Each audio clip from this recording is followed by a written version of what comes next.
Bonjour, le capitaine vous propose aujourd'hui un défi. Voler en dynamique en paramoteur, c'est-à-dire tenir en l'air, moteur éteint. Pour ça, il faut un vent perpendiculaire à la côte. Ça permet de créer un mouvement d'air ascendant au-dessus de la dune.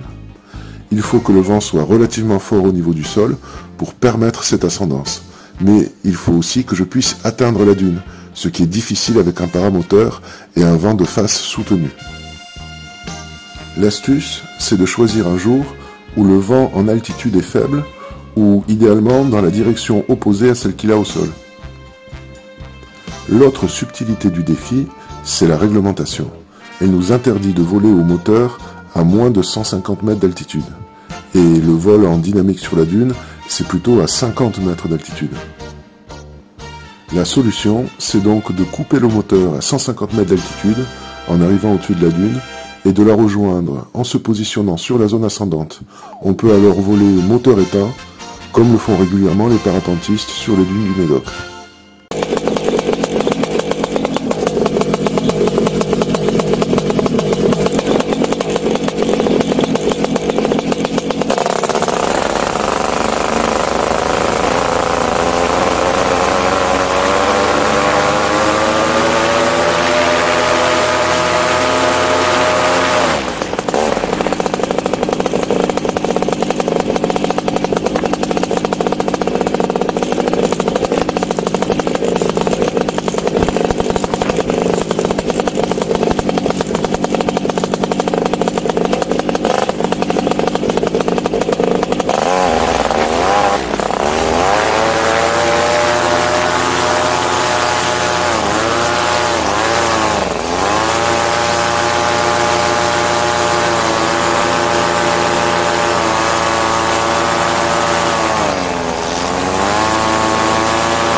Après avoir décollé, je pars vers le nord-ouest, vers la pointe du Médoc, en prenant de l'altitude. À 1500 mètres, le vent vient de l'est et me permet d'atteindre rapidement la côte.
Après cette perte d'altitude, je me positionne au-dessus de la dune, celle qui est orientée au nord-ouest, et je constate que les conditions ont l'air bonnes pour voler en dynamique.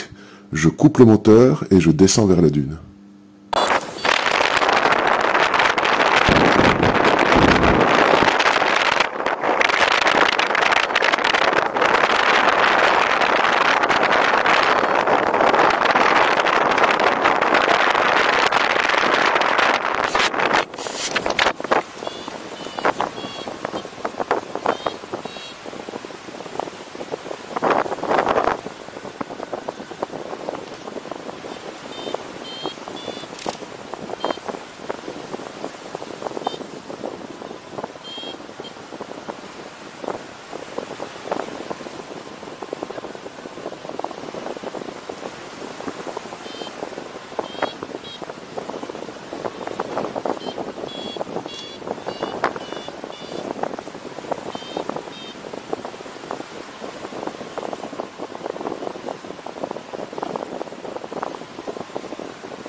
Après avoir volé quelques minutes en silence, porté par le vent, j'ai rallumé mon moteur pour quitter la dune, comme si j'y avais décollé. Le retour s'est fait à 200 mètres d'altitude, poussé par le même vent qui m'avait maintenu en l'air au-dessus de la dune.